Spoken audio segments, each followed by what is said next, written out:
Noah. It's a name we all know, right? You probably picture a cute wooden boat, a friendly old man, and animals marching two by two.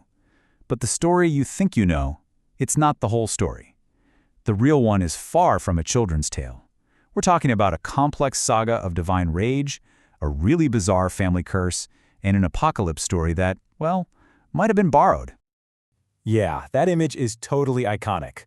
A wise patriarch, a floating zoo, and a beautiful rainbow promising a fresh start. It's the simple, feel-good version we were all taught as kids. But the actual text, it's much, much darker.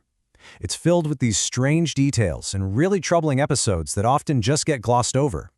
And that's where the real story begins. A story of apocalypse, judgment, and some pretty profound mystery. So here's how we're going to unpack all of this. We'll start with the original narrative from Genesis. Then we're going to dive deep into the really troubling Curse of Ham. After that, we'll uncover some fascinating echoes of a much older flood myth and see how Noah is seen as a prophet around the world. And then we'll get to the biggest question: why are we still so captivated by this story? Okay, first things first. Let's go right back to the source, the book of Genesis. This is the version of the story that basically shaped Western civilization, and it's the foundation for everything else we're going to explore. According to the Hebrew Bible, Noah was the last of the patriarchs living before the Great Flood.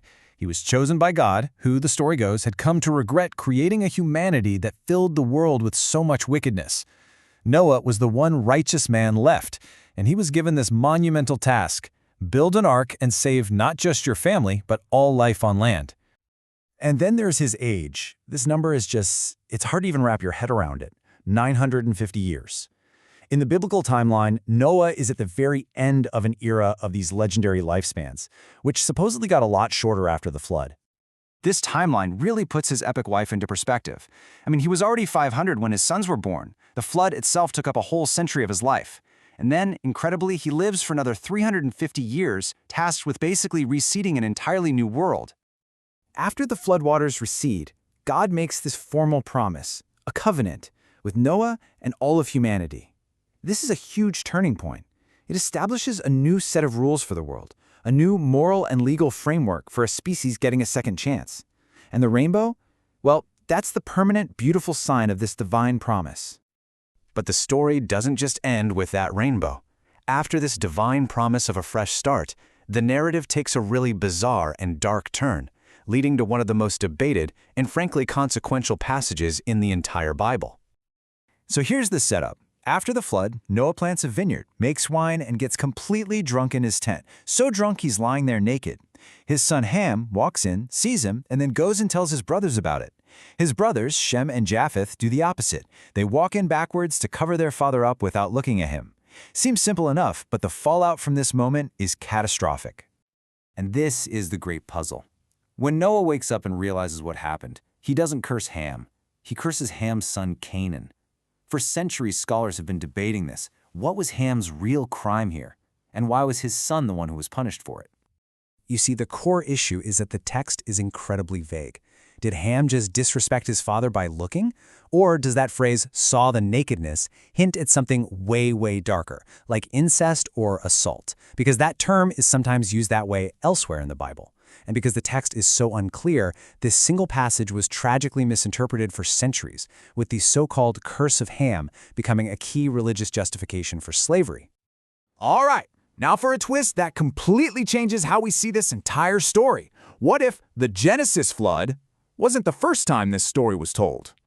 It turns out, long before Genesis was written, the Epic of Gilgamesh from ancient Mesopotamia told a remarkably similar story. The parallels are so striking, in fact, that most scholars agree the biblical account is part of a much older storytelling tradition. And this chart just lays it out so clearly. Look at this, point by point. A hero, in this case named Utnapishtim, is warned about a flood sent by the gods. He built a giant ark, he saves animals, he sends out birds to see if the land is dry, and he lands on a mountain.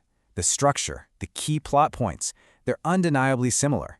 It strongly suggests Noah's story is part of this ancient tradition of telling tales about a world-ending flood. But Noah's influence doesn't stop with ancient Mesopotamia or even just the Bible. He is, believe it or not, a truly global figure. Noah's story goes way beyond the Bible. He's a revered prophet in many different Abrahamic religions. Those are the faiths that trace their spiritual roots back to Abraham. So this includes not just Judaism and Christianity, but also Islam, the Baha'i faith, and others, and each one has its own unique perspective on his mission. In Islam, for example, Noah is known as Nuh, and he is a hugely important prophet, one of God's most trusted messengers. His story is told dozens of times in the Quran, and there's even an entire chapter named after him. The Quranic account really emphasizes his long, patient struggle. It talks about him preaching to his people for 950 years, trying to get them to turn from their wicked ways before the flood finally came. It's a story of incredible persistence in the face of constant rejection. So all of this brings us to the final and maybe the biggest question of all. Why this story? Why is the idea of a great flood so universal? Because it's not just the Epic of Gilgamesh. From the story of Deucalion in ancient Greece to myths from indigenous peoples in the Americas, cultures all over the globe have their own version of a world-destroying flood. Seriously, over 300 of these myths have been documented. This isn't just one story. It's a fundamental human story. And that's really the power of this myth, isn't it? Whether you see it as history or as a metaphor, the flood story holds a mirror up to all of us.